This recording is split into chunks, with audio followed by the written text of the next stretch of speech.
여호와께서 가나안 모든 전쟁들을 알지 못한 이스라엘을 시험하려 하심에 이스라엘 자손의 세대 중에 아직 전쟁을 알지 못하는 자들에게 그것을 가르쳐 알게 하려 하사 남겨두신 이방 민족들은 블레셋의 다섯 군주들과 모든 가나안 족속과 시돈 족속과 바알 헤르몬 산에서부터 하맛 입구까지 레바논 산에 거주하는 히위 족속이라.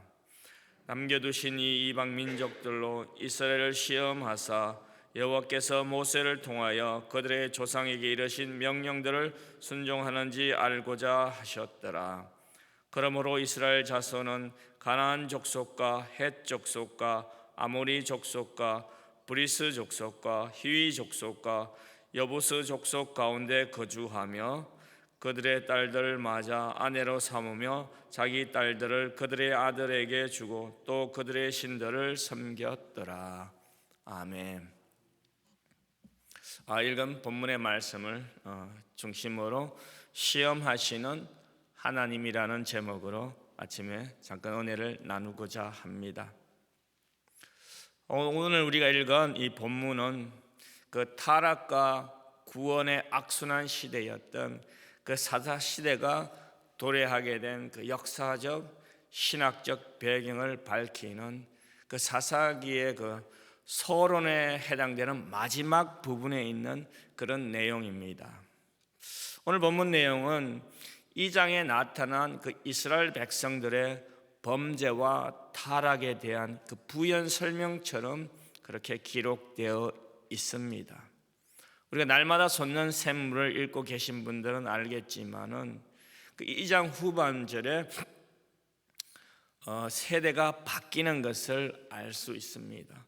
2장 7절을 보면 여호수아가 사는 날 동안과 여호수아 뒤에 생존한 장로들 곧 여호와께서 이스라엘을 위해 행하신 모든 큰 일을 본 자들이 사는 날 동안에 여호와를 섬겼더라 그렇게 기록되어 있는데, 그 다음에 8절을 보면 여호수아가 죽고 10절에서는 여호수아를 알고 있는 모든 사람들이 다 죽자 여호수아 세대 후에 다음 세대는 여호와를 알지 못하며 여호와께서 이스라엘을 위해 행하신 일도 알지 못한다 그렇게 성경은 기록되어 있습니다.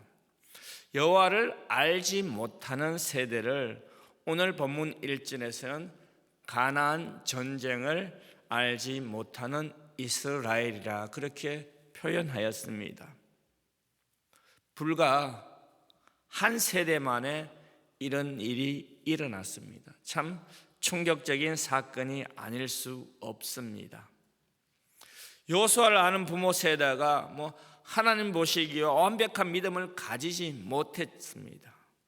그럼에도 불구하고 그들은 그 믿음이 있었기 때문에 여호수아의 지도 아래서 여호와를 섬겼습니다. 그런데 한 세대가 지나자 그들의 자녀는 믿음을 다 잃어버렸다는 것입니다. 문제는 이러한 일들이 사사 시대만 일어났던 일이 아니라 오늘 우리의 삶의 현실에서 이민교회의 현실에서 우리가 똑같은 것을 고민하고 있다는 사실입니다. 그래서 어떤 분들은 우리 자녀들이 교회를 떠난 이유를 우리 부모 세대가 올바로 가르치지 못했다, 우리 부모 세대가 올바른 신앙의 모습을 보여주지 못했다 그렇게 이야기하는 분들도 있습니다. 참 우리 자녀들이 신앙을 떠나는 이유가 있지만은 한 세대가 다음 세대에 믿음을 전하지 못한 것이 딱히 누구 탓이라고 그렇게 단정 짓기는 불가능한 일처럼 보입니다. 우리 모두 이민 1세대로서 자녀들을 키우다 보면 내 생각과 자녀들의 생각이 너무나 큰 차이가 있고 너무나 분명하다는 것을 우리는 한두 번 경험해 보았을 것이에요. 가정뿐만 아니라 우리가 교회에서도 두 세대가 하나 될 수 없는 그러한 모습을 우리는 종종 경험하고 있습니다. 사사기 초만 해도 우리가 경험하고 있는 이 세대 차이, 즉 서로 상이한 두 세대가 공존하고 있는데, 이를 가리켜 성경은 전쟁을 아는 세대와 전쟁을 모르는 세대로 그렇게 구분합니다. 하나님께서는 아브라함 때부터 아브라함의 후손들이 차지할 땅이 가나안 땅이라고 그렇게 말씀하셨습니다.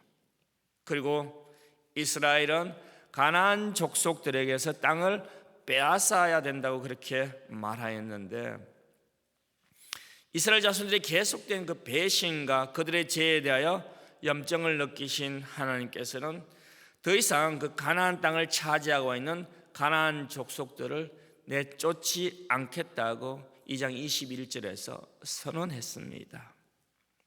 그렇다면 하나님께서 왜 이 같은 결정을 하셨을까요? 하나님께서 이미 2장 3절에 보면 가나안 족속이 이스라엘에게 던과 허리에 박힌 가시 같은 존재가 될 것이라고 말씀하셨고, 오늘 본문에서는 그 이스라엘의 충성심을 시험하는 도구로 가나안이 사용될 것이라 그렇게 말씀합니다.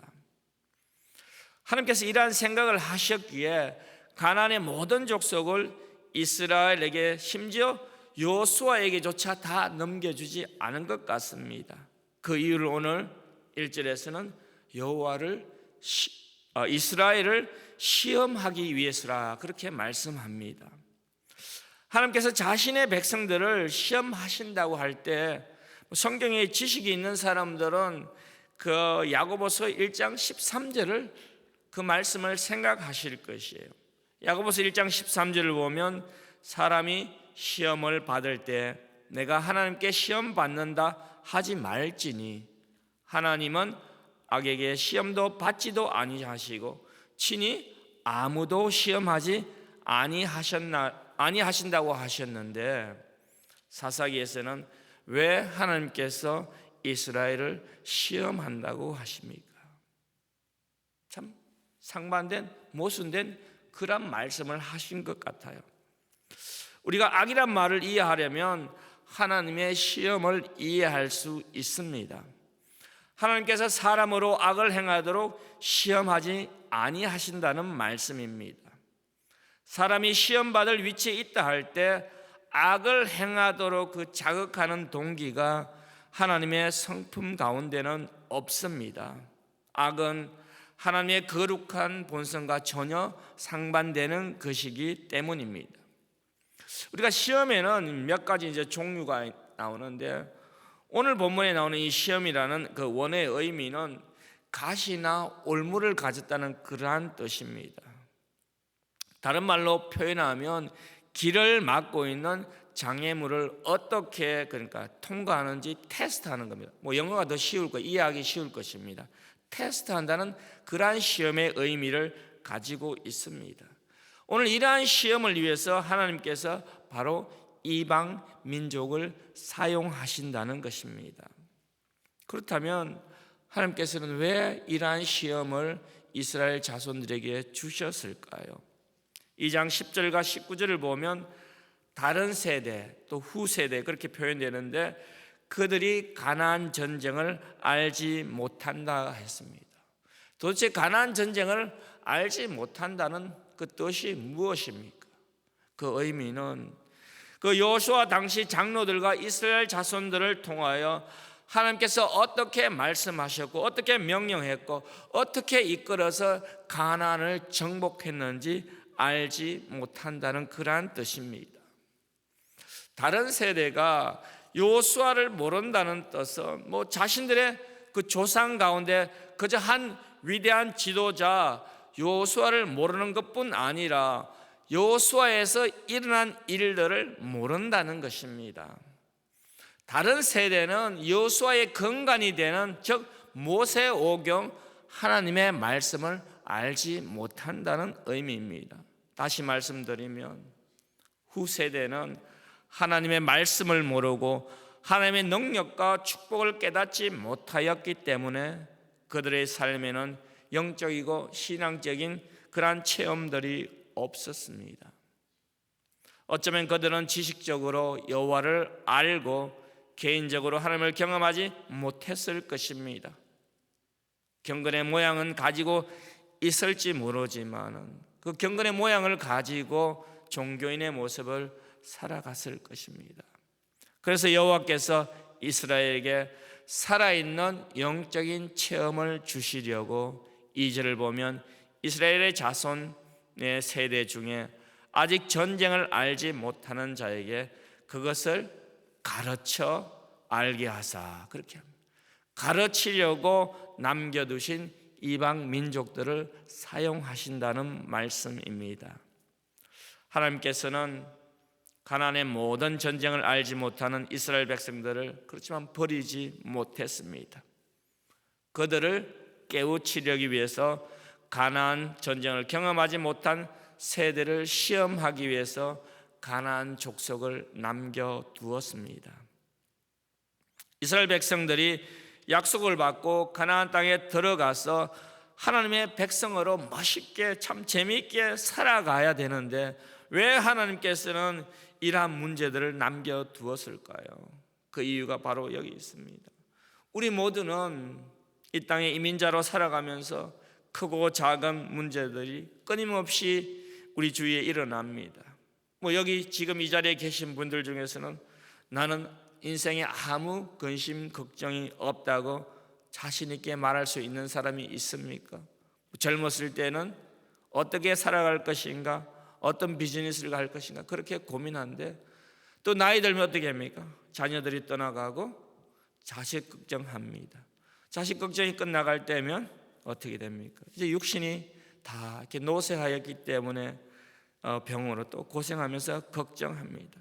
우리 모두는 남들에게 말할 수 없는 인생의 이 고민을 한두 가지 다 가지고 그렇게 살아갑니다. 왜 성도의 삶을 살아가는 우리들의 삶 속에서 이런 일들이 끊임없이 일어날까요? 오늘 말씀에 비추어 보면 우리에게 있는 문제를 통해서 하나님께서는 당신을 향한 우리 자신들의 마음을 알기를 원하십니다. 내가 가진 인생의 고통이나 문제를 통해서 하나님을 향한 나의 마음이 무엇인지 드러나게 되는 것입니다. 제 자신의 삶을 돌아보아도 좋은 일이 있을 때보다는 나 자신의 힘으로 해결하기 힘든 문제를 만날 때 제가 가지고 있는 그 하나님을 향한 마음이 찬양과 기도와 예배를 통해서 밖으로 더 잘 드러나는 것이 사실입니다. 사랑하는 성도 여러분, 그러므로 하나님이 나를 시험하신다는 말씀은 참으로 중요한 말씀입니다. 하나님은 우리가 시험을 당할 때 감당하게 하시고 피할 길을 주십니다. 그런데 그 시험에는 반드시 고통이 따릅니다. 그래서 어떤 사람들은 왜 나만 이런 고통을 당하는가라는 의문을 가지고 고민합니다. 그러나 오늘 본문에서는 하나님이 나를 시험하시는 목적이 있습니다. 그것은 다름 아닌 하나님이 주신 말씀에 순종하고 하나님을 의지하는가를 알기 위해서 하나님께서는 반드시 나를 시험하시는 것입니다. 야고보는 시험을 만나거든 온전히 기쁘게 여기라. 이는 너희 믿음의 시련이 인내를 만들어내는 줄 너희가 알미라. 인내를 온전히 이루라. 이는 너희로 온전하고 구비하여 조금도 부족함이 없게 하려 함이라. 그렇게 이 시험에 대해서 말씀하셨습니다. 하나님께서 아브라함에게 독자 이삭을 번제물로 바치라는 명령을 하십니다. 참 인간적으로 생각해 보면 이해할 수 없는 그러한 요구였습니다. 왜 하나님이 이러한 시험을 아브라함에게 주셨습니까? 저는 다름이 아니라 아브라함의 신뢰를 확인하려고 했다고 그렇게 말씀하고 싶습니다. 사랑하는 성도 여러분, 하나님께서는 오늘도 저와 여러분이 얼마나 하나님을 신뢰하는지 확인하려고 합니다. 그러므로 우리는 시험을 받을 때 시험의 결과를 생각하면서 인내하면서 나에게 주어진 시험을 승리해야 할 것입니다. 하나님께서 이스라엘을 시험하기에 남겨두신 이방 민족들이 있다고 말씀했는데 3절을 보면 네 족속들이 나옵니다. 참 흥미로운 사실은 이제 설교를 준비하면서 보니까 이 네 족속들이 이스라엘을 중심으로 동서남북으로 둘러싸여 있다는 사실입니다. 이스라엘은 동서남북으로 자신들을 핍박하는 가나안 무리에 포위된 상태로 살아갈 수밖에 없는 상황에 처하게 되었습니다. 왜 이렇게 되었을까요? 하나님께서 다른 것 생각하지 말고 나만 믿고 따라오라는 그러한 신뢰를 확인한 것 같습니다. 4절을 보면 하나님께서 가나안 사람들에게 포위된 상태로 살아가게 된 이스라엘에게 이렇게 말씀합니다. 이스라엘 백성들이 모세를 통해 주신 하나님의 말씀에 잘 순종하는지를 시험하신다, 그렇게 말합니다. 어떻게 시험하시나요? 한마디로 시내산 언약의 핵심이 되는 십계명을 잘 지키는가를 보시는 것입니다. 하나님께서는 자신 한 분만을 섬길 것을 요구하고 계십니다.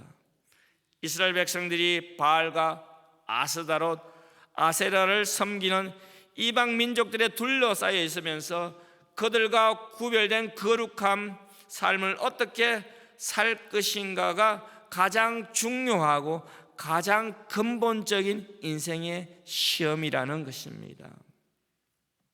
이스라엘 백성들은 이러한 시험을 철저하게 실패하였습니다. 그들은 가나안들이 쳐놓은 올무에 걸려서 실패를 거듭하는 삶을 살았습니다. 그들의 첫 번째 올무는 육체적인 쾌락의 덫에 걸려들었습니다. 6절을 한번 보시겠습니다. 그들의 딸들을 맞아 아내로 삼으며 자기의 딸들을 그들의 아들들에게 주고 또 그들의 신들을 섬겼다, 그렇게 말씀합니다. 사사기에 등장하는 사사가 13명이 있습니다. 다른 장에 보면 더 많겠지만은 그 입산이라는 사사는 자녀가 60명이에요. 아들이 30명, 딸도 30명인데 부인이 몇 명인지 정확히는 제가 모르겠습니다. 60명 모두 이방 사위 며느리를 맞이했어요. 어떻게 된 게 한 명도 가나안 족속의 이 자녀들과 결혼하지 않고 60명 모두 하나님이 그렇게 싫어하고 하지 말라는 이방 민족의 여자들, 남자들과 결혼했습니다. 지도자로 세운 사사조차 이렇게 타락했는데 일반 사람들의 그 부패와 엄란은 이미 어떻게 동화된 수준이 아니라 그냥 자연스럽고 그야말로 세뇌되어서 여기에 대한 아무런 어떤 감각이 없었던 것 같습니다. 하나님께서 신명기 7장 3절에 가나안 사람들과 혼인도 하지 말지니 내 딸들을 그들의 아내에게 주지 말 것이요 그들의 딸도 내 며느리로 삼지 말라고 하셨는데 어떻게 60명 중에 한 명도 이러한 하나님의 명령을 지키지 않았습니다. 그 이유가 4절에 보면 여호와를 떠나고 다른 신들을 섬김으로 하나님께서 진노했다, 그렇게 나옵니다. 이 결과가 하나님의 진노로 나타납니다. 하나님께서 이스라엘 자손들에게 이방 사람들과 혼인을 금지한 것은 결혼을 통하여 이스라엘의 그 순수한 신앙생활을 잃어버리고 그들이 하나님을 떠나 이방신을 염려하였기 때문에 하나님은 이미 경고하였던 것입니다. 이스라엘의 다음 세대는 이러한 하나님의 시험에 실패한 세대가 되었습니다. 그런데 이러한 실패가 단 하루아침에 이루어진 것은 아닙니다. 다시 말씀드리면 그들이 처음부터 이렇게 우상을 섬기고 이방 여자들과 결혼하고 한 것이 아닙니다. 그들의 실패를 보면 그들은 먼저 이방 민족들과 가까이 살았어요. 가까이 살면 어떻게 됩니까? 정들게 됩니다. 그러니까 결혼까지 하게 되었습니다. 그리고 이방 남편이나 부인의 요구에 넘어가서 함께 우상을 섬기는 자리까지 나아가게 된 것입니다. 사사시대나 오늘 우리 우리는 우리 주변의 영향을 받기 마련입니다. 우리 모두 이민자로 살아가면서 이제 생계를 위해 자영업을 하시는 분들이 많이 있습니다. 이렇게 이민 삶을 이렇게 비즈니스를 마무리하면서 이렇게 보면 대부분 직업병이라는 것들을 가지고 있어요. 왜냐하면 그 똑같은 일을 몇십 년씩 하다 보니까 직업병이 생기게 마련입니다. 제가 알고 있는 분은 손목도 아파요. 오른쪽 손목이. 그리고 어떤 분은 조금 이게 언밸런스예요. 요즘 코미디에서 언밸런스 얘기를 많이 하는데 그건 약간 언밸런스입니다. 왜냐하면 한 40년 동안 그 프레스 작업을 했다 보니까 항상 오른쪽 다리로 이렇게 프레스를 누르잖아요. 그러니까 약간 이렇게 본인이 언밸런스라고 그렇게 이야기합니다. 우리가 무엇을 가까이 하는가에 따라서 우리의 몸과 마음이 영향을 받습니다. 우리 교회도 그 운동을 좋아하시는 분들은 주일날에 예배당으로 예배 보러 오는 것이 아니라 친구 따로 이렇게 운동하러 가시는 분들이 지금도 있을 것입니다. 성도 여러분, 이 주위 세상 것들을 멀리하고 우리가 거룩한 것들을 가까이 해야 되는 이유가 여기에 있습니다. 우리가 죄를 너무 가볍게 생각하면 안 되는 것입니다. 우리 속담에 소도둑이 뭐예요? 바늘도둑이 뭐 됩니까? 소도둑 된다는 말이 있습니다. 이 속담처럼 죄도 뭐예요? 성장합니다. 커갑니다. 그러므로 우리가 죄와 타협하지는 안 되는 것입니다. 이스라엘 백성이 우상을 섬김으로 해야 그들은 엄청난 형벌을 받게 됩니다.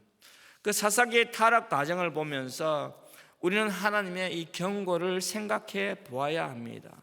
그 신명기 7장 1절 4절에서 하나님이 가나안 족속을 멸하고 흔적도 남기지 말라 했습니다. 한마디로 씨를 말리라고 했는데 왜 하나님께서 이스라엘 백성들이 이 가나안 땅에 들어오기도 전에 그렇게 엄중히 경고하셨습니까? 오늘 본문은 이스라엘과 가나안 민족들이 뒤섞여 살면서 이스라엘이 반복적으로 죄를 범하고 하나님의 심판을 받는 이 출발이 어떻게 시작되었는지 기록되어 있습니다. 이러한 이스라엘 민족들의 삶을 보면서 하나님의 마음은 어떠했을까요? 하나님의 시선은 어떠했을 것 같습니까? 8절을 보니까 하나님을 배신하고 우상을 섬기는 이스라엘에 대하여 하나님께 진노하셨다, 그렇게 말씀합니다. 하나님을 떠나 신앙을 버리고 우상과 세상의 즐거움과 타협한 이스라엘을 바라보는 하나님의 시선은 두렵고 무서운 것이었습니다. 우리가 성도로 이 땅을 살아가면서 얼마나 자주 우리 자신들의 이익을 위하여, 이 현실의 문제를 위하여 하나님의 시선을 우리는 외면합니까? 하나님 없이 살아가는 사람처럼 우리 자신들의 삶을 사는 적이 한두 번이 아닌 것을 이 시간 고백합니다. 오늘 하루의 삶에서도 이 사사기의 사건들을 생각하면서 하나님의 얼굴을 기억하면서 주님 앞에서 승리하는 하루가 되기를 주님의 이름으로 축원드립니다. 같이 기도하겠습니다. 불 좀 꺼주세요.